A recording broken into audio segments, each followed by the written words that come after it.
O desejado de todas as nações. Capítulo 22. Prisão e morte de João Batista. João Batista fora o primeiro a anunciar o reino de Cristo e foi também o primeiro a sofrer. As paredes de uma cela de prisão separavam-no agora da liberdade do deserto e das vastas multidões suspensas de suas palavras. Estava prisioneiro na fortaleza de Herodes Antipas.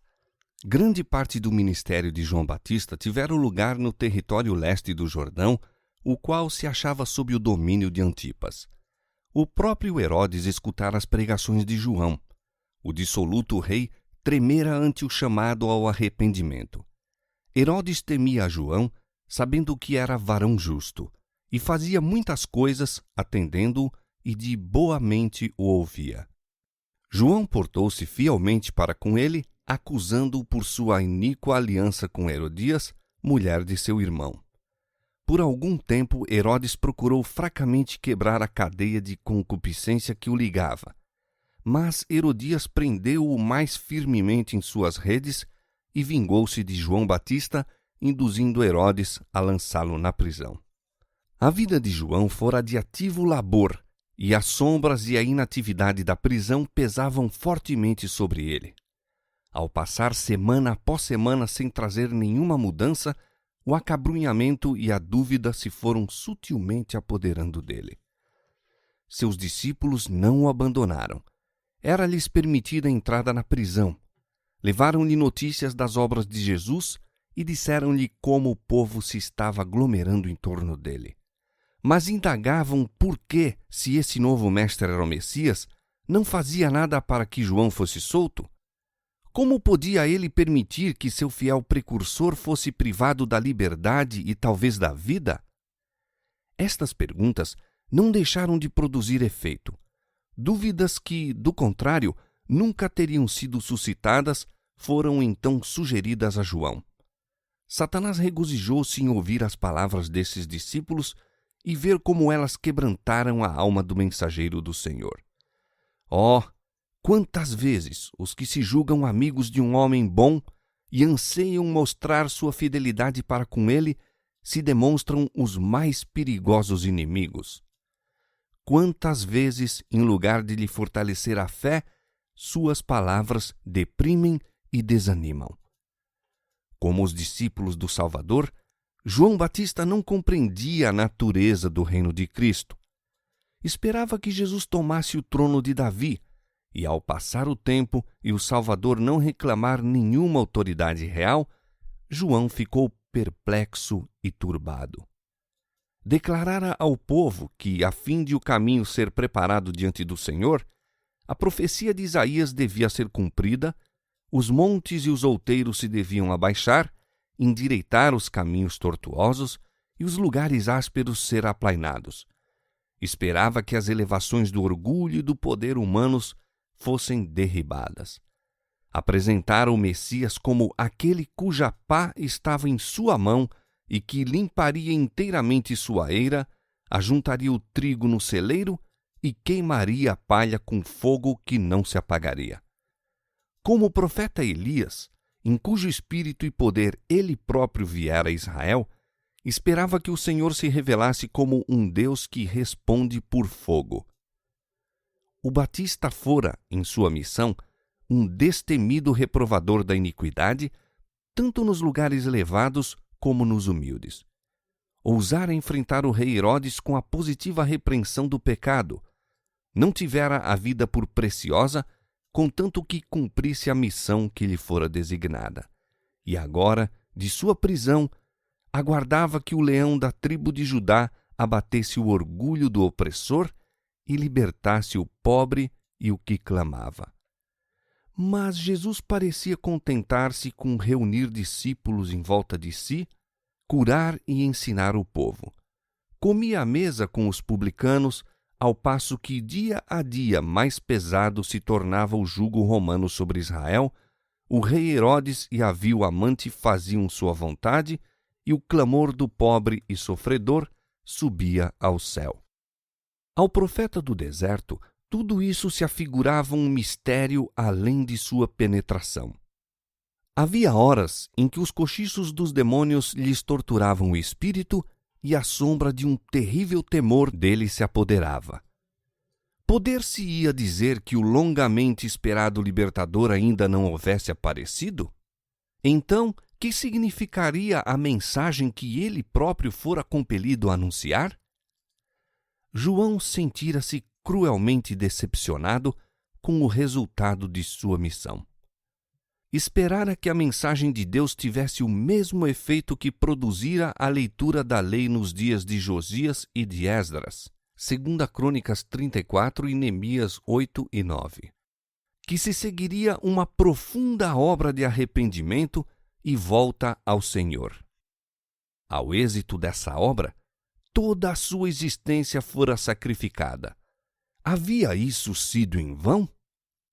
João sentiu-se perturbado porque, pelo amor que lhe tinham, seus discípulos estavam nutrindo incredulidade a respeito de Jesus. Teria acaso sido infrutífero seu trabalho em favor deles? Teria sido infiel em sua missão para ser agora excluído do labor? Se o libertador tinha aparecido e João se aprovara fiel à sua vocação, não havia Jesus de derribar agora o poder do opressor e libertar seu arauto? Mas o Batista não abandonou sua fé em Cristo. A lembrança da voz do céu e da pomba que descera, da imaculada pureza de Jesus, do poder do Espírito Santo que sobre ele próprio repousara ao encontrar-se em presença do Salvador, e do testemunho das Escrituras proféticas, tudo testificava de que Jesus de Nazaré era o prometido. João não queria discutir suas dúvidas e ansiedades com os companheiros. Decidiu enviar mensageiros a indagar de Jesus. Isso confiou a 2 de seus discípulos, esperando que uma entrevista com o Salvador lhes confirmaria a fé e traria certeza a seus irmãos. João ansiava uma palavra de Cristo proferida diretamente a ele. Os discípulos foram ter com Jesus, levando sua mensagem. És tu aquele que havia de vir, ou esperamos outro? Quão pouco espaço decorrido desde que o Batista apontara a Jesus e proclamara: Eis o Cordeiro de Deus que tira o pecado do mundo. Este era aquele de quem eu dizia: o que vem depois de mim é antes de mim. João capítulo 1, versos 29 e 27. E agora pergunta: És tu aquele que havia de vir? Isso era profundamente cruel e decepcionante para a natureza humana. Se João, o fiel precursor, deixava de discernir a missão de Cristo, que se poderia esperar da interesseira multidão? O Salvador não respondeu imediatamente à pergunta dos discípulos. Enquanto eles ficaram por ali, admirados de seu silêncio, os enfermos e aflitos iam ter com ele para ser curados. Os cegos iam às apalpadelas, abrindo caminho entre a multidão. Doentes de todas as classes, alguns buscando conseguir por si mesmos passagem, outros conduzidos pelos amigos, comprimiam-se todos ansiosos de chegar à presença de Jesus. A voz do poderoso médico penetrava o ouvido surdo. Uma palavra, um toque de sua mão abria os olhos cegos à contemplação da luz do dia, das cenas da natureza, do rosto dos amigos e do semblante do libertador. Jesus repreendia a moléstia e expulsava a febre. Sua voz chegava aos ouvidos dos moribundos e erguiam-se com saúde e vigor. Paralisados, possessos obedeciam-lhe à voz, desaparecia-lhes a loucura e o adoravam. Ao mesmo tempo que lhes curava as doenças, ensinava o povo. Os pobres camponeses e trabalhadores, evitados pelos rabis como imundos, rodeavam-o de perto e ele dizia as palavras de vida eterna. Assim se passou o dia, os discípulos de João vendo e ouvindo tudo. Por fim, Jesus os chamou a si, pediu-lhes que fossem e dissessem a João o que haviam testemunhado, acrescentando: Bem-aventurado é aquele que se não escandalizar em mim. A prova de sua divindade mostrava-se na adaptação da mesma às necessidades da humanidade sofredora. Sua glória revelava-se na complacência que tinha para com nossa baixa condição. Os discípulos levaram a mensagem e foi o suficiente. João recordou a predição concernente ao Messias. O Senhor me ungiu para pregar boas novas aos mansos, enviou-me a restaurar os contritos de coração, a proclamar liberdade aos cativos e abertura de prisão aos presos, a apregoar o ano aceitável do Senhor. Isaías 61, 1 e 2. As obras de Cristo não somente manifestavam que ele era o Messias, mas mostravam a maneira por que seu reino havia de ser estabelecido. A João revelara-se a mesma verdade que se desvendara a Elias no deserto. Um grande e forte vento fendia os montes e quebrava as penhas diante da face do Senhor, porém o Senhor não estava no vento. E depois do vento, um terremoto. Também o Senhor não estava no terremoto. E depois do terremoto, um fogo. Porém, também o Senhor não estava no fogo. 1 Reis capítulo 19, versos 11 e 12. E depois do fogo, o Senhor falou ao profeta por uma voz mansa e delicada. Assim Jesus devia fazer sua obra, não com o choque das armas, nem a subversão dos tronos e reinos, mas falando ao coração dos homens por uma vida de misericórdia e sacrifício. O princípio da própria vida do Batista, a abnegação, era o princípio do reino do Messias. João bem sabia quão estranho era tudo isso aos princípios e esperanças dos guias de Israel. Aquilo que, para ele, era convincente testemunho da divindade de Cristo, não seria prova nenhuma para eles. Estavam aguardando um Messias que não fora prometido. João viu que a missão do Salvador só podia granjear deles ódio e condenação. Ele, o precursor, não estava senão bebendo do cálice que o próprio Cristo havia de esgotar até as fezes.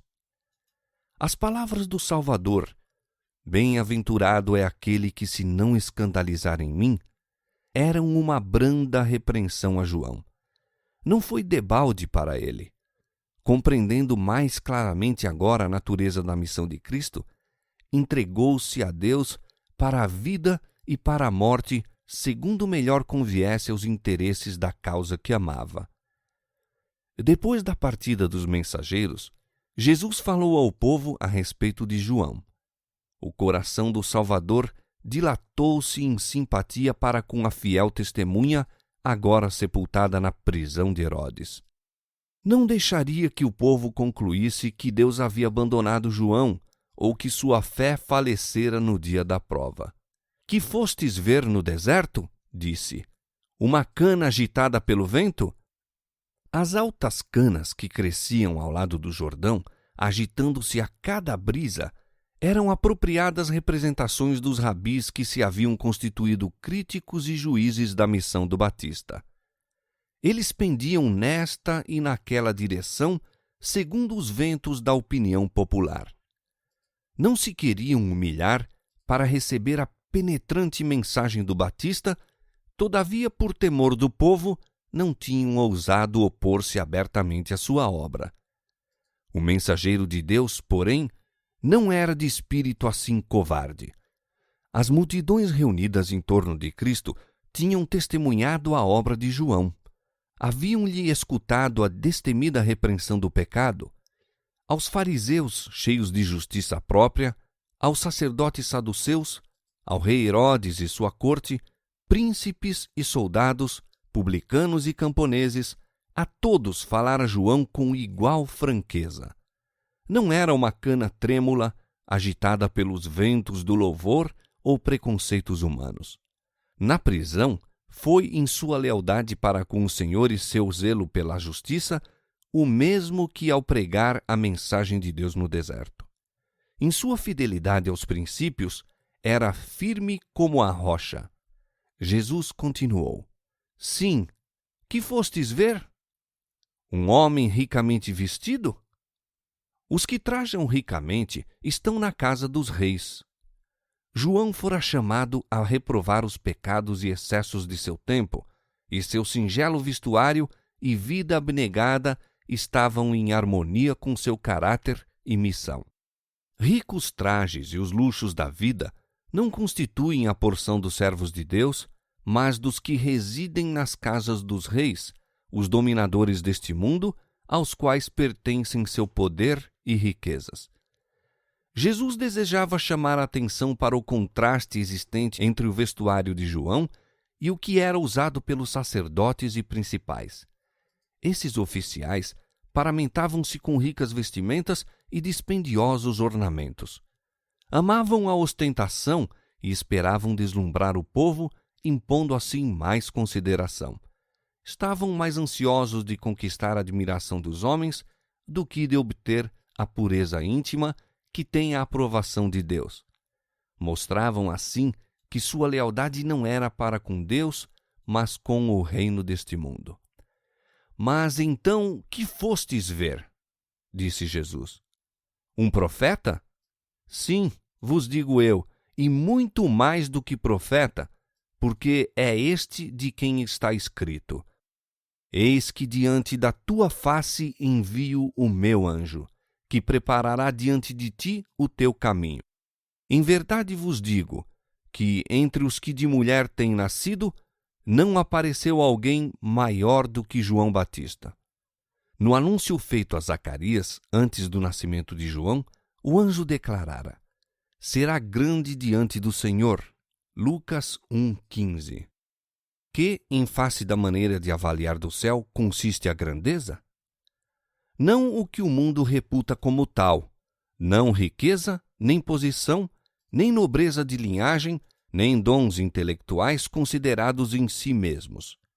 Se grandeza intelectual, à parte de qualquer consideração mais elevada, é digna de honra, então Satanás merece nossa homenagem, que suas faculdades intelectuais nenhum homem já igualou. Mas quando pervertido para o serviço do próprio eu, quanto maior o dom, tanto maior maldição se torna. Valor moral, eis o que é estimado por Deus. Amor e pureza são os atributos que mais aprecia. João era grande aos olhos do Senhor quando, em presença dos emissários do Sinédrio, diante do povo e perante seus próprios discípulos, se absteve de buscar honra para si, mas encaminhou todos para Jesus como o prometido. Sua desinteressada alegria no ministério de Cristo apresenta o mais elevado tipo de nobreza já revelado em homem. O testemunho dado a seu respeito, depois de morto, pelos que o ouviram testificar de Jesus, foi: João não fez sinal algum, mas tudo quanto João disse deste era verdade. João 10,41. Não foi concedido ao Batista fazer cair fogo do céu ou ressuscitar um morto, como fizera Elias, ou empunhar a vara do poder de Moisés em nome de Deus. Foi enviado para anunciar o advento do Salvador e chamar o povo a preparar-se para a sua vinda.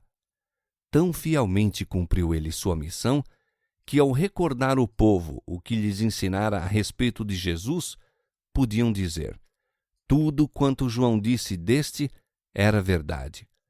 Um testemunho assim, todo discípulo de Cristo é chamado a dar de seu mestre. Como precursor do Messias, João era muito mais do que profeta, pois ao passo que os profetas haviam visto de longe o advento de Cristo, a João foi dado contemplá-lo, ouvir do céu o testemunho de sua messianidade e apresentá-lo a Israel como o enviado de Deus. Todavia, Jesus disse: aquele que é o menor no reino dos céus é maior do que ele. O profeta João foi o elo que ligou as duas dispensações. Como representante de Deus, apresentou-se para mostrar a relação da lei e dos profetas para com a dispensação cristã. Era a luz menor que havia de ser seguida por outra maior. A mente de João era iluminada pelo Espírito Santo a fim de que projetasse luz sobre seu povo. Nenhuma outra luz, porém, nunca brilhou, nem jamais brilhará tão claramente sobre os caídos homens como a que emanou dos ensinos e exemplos de Jesus. Cristo e sua missão, segundo eram tipificados nos sacrifícios simbólicos, não foram compreendidos senão muito vagamente. O próprio João não entendera plenamente a vida futura e imortal mediante o Salvador. Exceto a alegria que João encontrara em sua missão, sua existência foi de dores. Raras vezes fora sua voz ouvida a não ser no deserto. O isolamento foi a sorte que lhe coube, e não lhe foi dado ver os frutos de seus labores. Não teve o privilégio de estar com Cristo e testemunhar a manifestação do poder divino que acompanhava a maior luz. Não lhe foi concedido ver o cego no gozo da vista, o enfermo restabelecido e o morto ressuscitado. Não contemplou a luz que irradiava de cada palavra de Cristo, derramando glória sobre as promessas da profecia. O menor discípulo que viu as poderosas obras de Cristo e lhe ouviu as palavras foi, neste sentido, mais altamente privilegiado que João Batista e, portanto, disse ter sido maior do que ele. Através das vastas multidões que haviam escutado as pregações de João, sua fama espalhara-se pela terra. Profundo era o interesse sentido quanto ao resultado de sua prisão, mas sua vida irrepreensível e o forte sentimento público em seu favor levavam a crer que nenhuma medida violenta seria tomada contra ele. Herodes acreditava que João era profeta de Deus e tinha toda a intenção de o pôr em liberdade. Adiava, porém, seu desígnio por temor de Herodias. Herodias sabia que por meios diretos nunca poderia obter o consentimento de Herodes para a morte de João e resolveu realizar seu intento por meio de estratagema. No dia do aniversário do rei, devia ser oferecida uma festa aos funcionários do Estado e aos nobres da corte. Haveria banquete e bebedice. Herodes ficaria assim sem o natural controle, podendo ser então influenciado segundo a vontade dela. Ao chegar o grande dia e estar o rei se banqueteando e bebendo com seus grandes, Herodias mandou sua filha à sala do banquete para dançar a fim de entreter os convivas. Salomé estava no viço da juventude, e sua voluptuosa beleza cativou os sentidos dos nobres comensais. Não era costume que as senhoras da corte aparecessem nessas festividades, e foi prestada a Herodes lisonjeira homenagem quando essa filha de sacerdotes e príncipes de Israel dançou para entretenimento de seus convidados. O rei estava perturbado pelo vinho. A razão foi destronada e a paixão tomou o comando. Viu unicamente a sala de prazer, com os divertidos hóspedes, a mesa do banquete, o vinho cintilante, o brilho das luzes e a jovem que dançava diante dele. No impulso do momento, desejou fazer qualquer exibição que o exaltasse acima dos grandes do reino. Com juramento, prometeu dar à filha de Herodias, fosse o que fosse que ela pedisse, até mesmo a metade do reino. Salomé correu para a mãe a fim de saber o que devia pedir. A resposta estava pronta: a cabeça de João Batista. Salomé desconhecia a sede de vingança que havia no coração da mãe e recuou ante a ideia de apresentar esse pedido. A decisão de Herodias prevaleceu, porém. A menina voltou com a terrível petição: dá-me aqui num prato a cabeça de João Batista.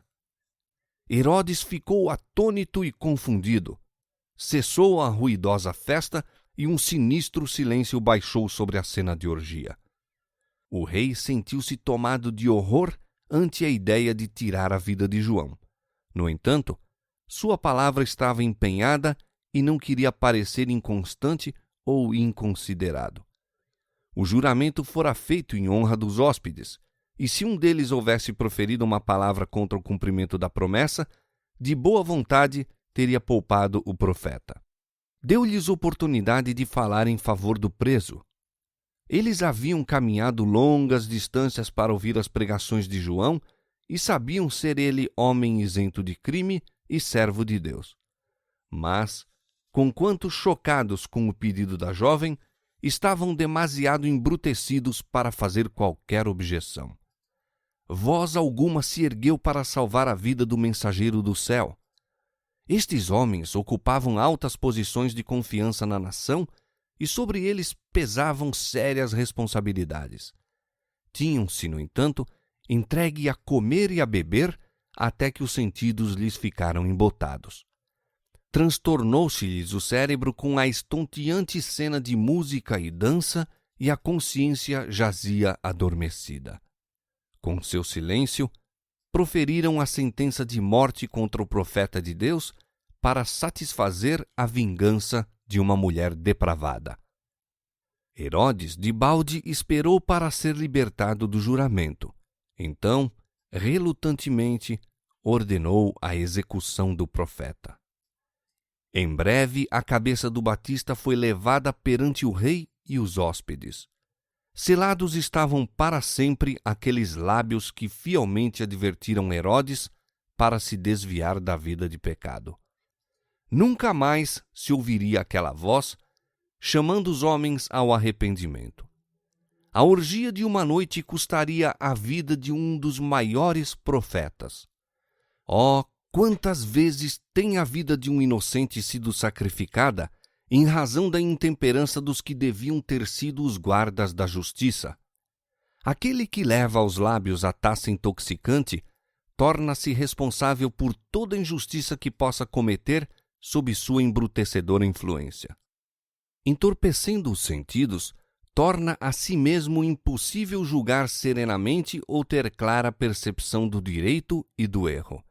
Abre a Satanás o caminho para operar por meio dele em oprimir e destruir o inocente. O vinho é escarnecedor e a bebida forte alvoroçadora, e todo aquele que neles errar nunca será sábio. É por isso que o juízo se tornou atrás e quem se desvia do mal arrisca-se a ser despojado. Provérbios capítulo 20, verso 1, Isaías 59, 14 e 15. Aqueles que têm jurisdição sobre a vida de seus semelhantes deveriam ser considerados culpados de um crime quando se entregam à intemperança. Todos quantos executam as leis devem ser observadores das mesmas. Cumpre-lhes ser homens de domínio próprio. Precisam ter inteiro controle sobre suas faculdades físicas, mentais e morais, a fim de possuírem vigor intelectual e elevado senso de justiça. A cabeça de João Batista foi levada a Herodias, que a recebeu com infernal satisfação. Exultou em sua vingança e lisonjeou-se de que não mais a consciência de Herodes seria perturbada. Nenhuma felicidade, porém, lhe adveio de seu pecado. Seu nome tornou-se notório e aborrecido, ao passo que Herodes foi mais atormentado pelo remorso do que o havia sido pelas advertências do profeta. A influência dos ensinos de João não emudeceu. Ela se devia estender a cada geração até ao fim dos séculos. O pecado de Herodes estava sempre diante dele. Buscava constantemente alívio às acusações da consciência culpada. Sua confiança em João ficou inabalável. Ao recordar-lhe a vida de abnegação, seus solenes e fervorosos apelos, seu são juízo no conselho, e lembrar então de como morrera, Herodes não podia encontrar sossego.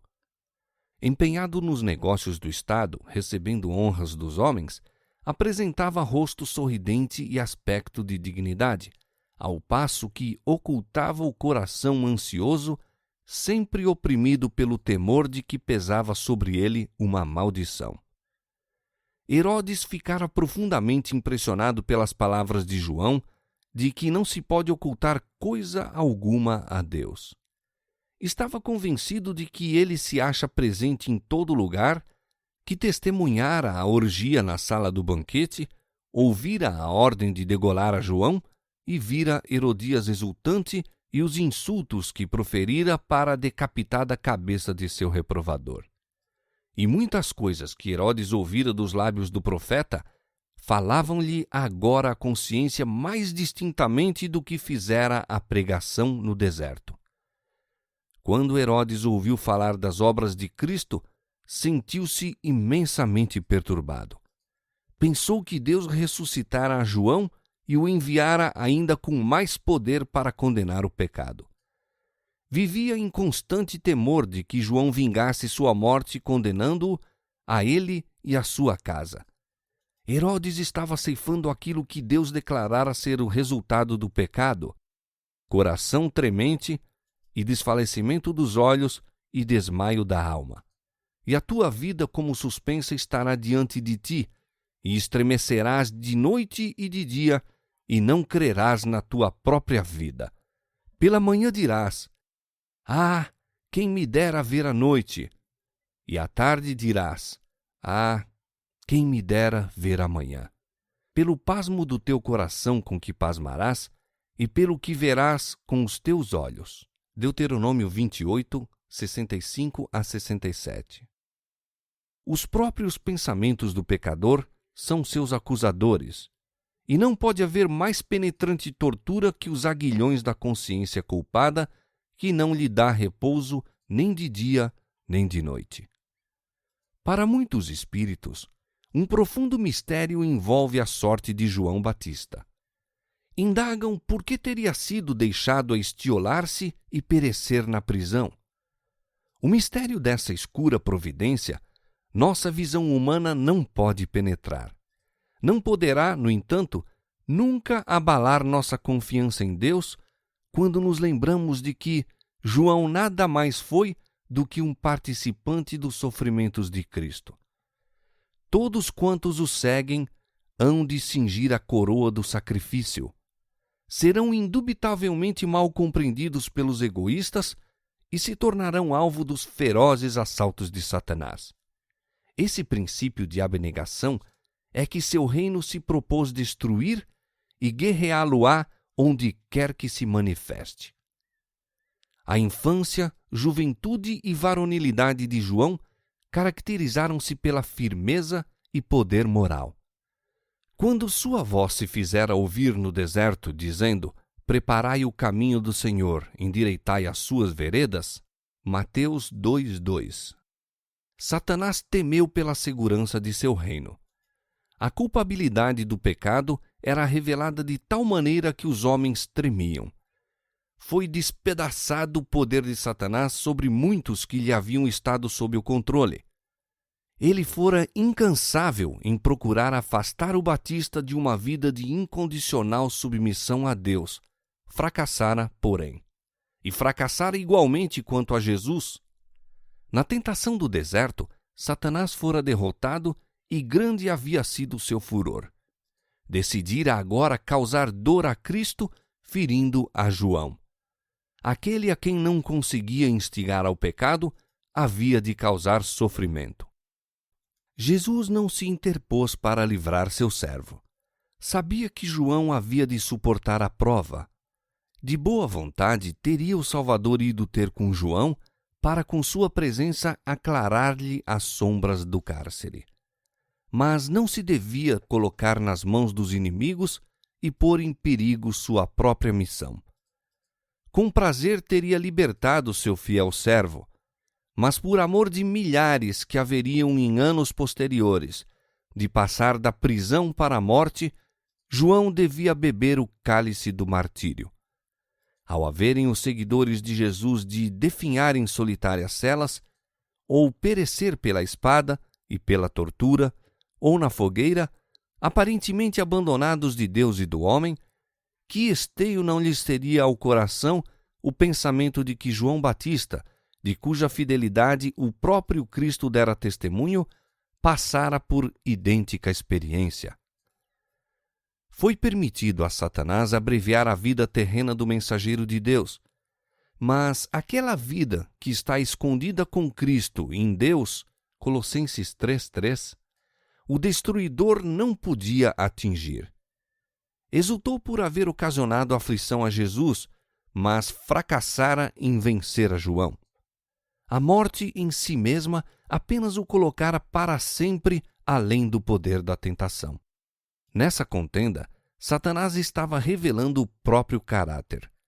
Manifestou, em presença do expectante universo, sua inimizade para com Deus e o homem. Conquanto nenhum miraculoso livramento fosse proporcionado a João, ele não fora abandonado. Tivera sempre a companhia dos anjos celestiais, que lhe abriram as profecias concernentes a Cristo e as preciosas promessas da Escritura. Estas foram seu sustentáculo, como haviam de ser do povo de Deus nos séculos por vir. A João Batista, como aos que vieram depois dele, foi dada a segurança. Eis que estou convosco todos os dias, até a consumação dos séculos. Mateus 28:20. Deus nunca dirige seus filhos de maneira diversa daquela porque eles próprios haveriam de preferir ser guiados, se pudessem ver o fim desde o princípio e perscrutar a glória do desígnio que estão realizando como colaboradores seus. Nem Enoque, que foi transladado ao céu, nem Elias, que ascendeu num carro de fogo, foi maior ou mais honrado do que João Batista, que pereceu sozinho na prisão. A vós vos foi concedido, em relação a Cristo, não somente crer nele, como também padecer por ele. Filipenses 1:29. E de todos os seus dons que o céu pode conceder aos homens, a participação com Cristo em seus sofrimentos é o mais importante depósito e a mais elevada honra.